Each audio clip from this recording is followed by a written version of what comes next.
Did you know that we human beings, we're such a funny lot that one of the things that we do is that when we have a point of view, a belief about something, we tend to gather evidence to support that point of view.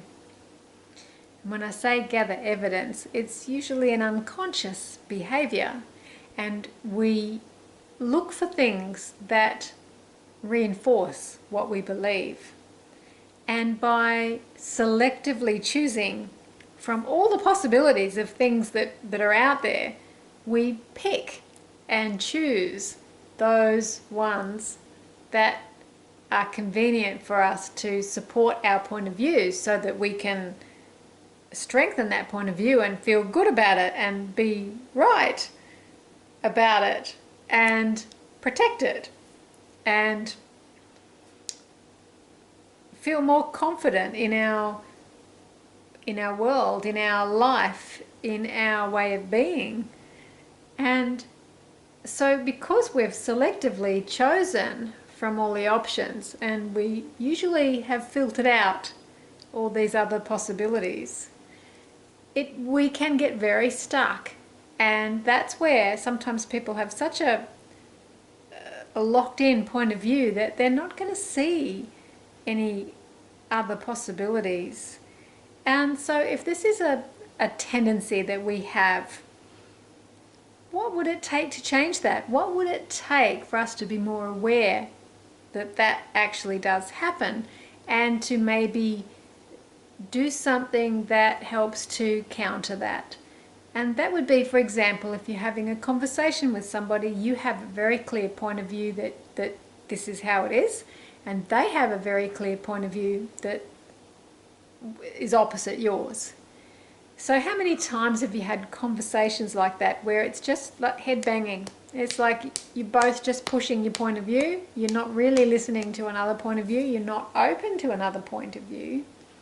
And you are sure that yours is right because you've spent all this time and effort and energy cementing it in with all these, bits of evidence that you've collected over time.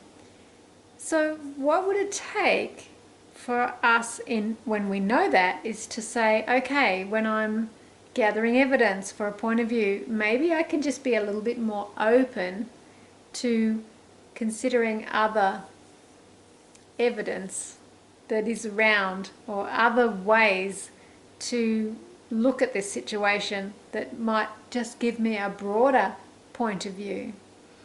So your point of view might be completely correct, or it might not, but if you can broaden it out and be open to expanding it to other possibilities, then that actually opens up more opportunities and possibilities in your world, and also in your relating with other people.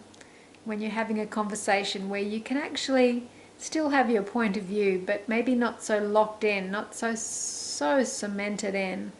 And with that little bit of flexibility, you can have more interesting and meaningful conversations with people and explore other people's point of view a little bit and be open to the possibility of something beyond what you believe.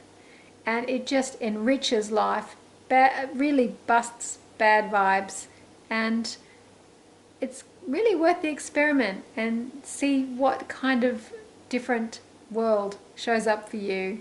If you want to play around with that, I really recommend. It's a great pastime.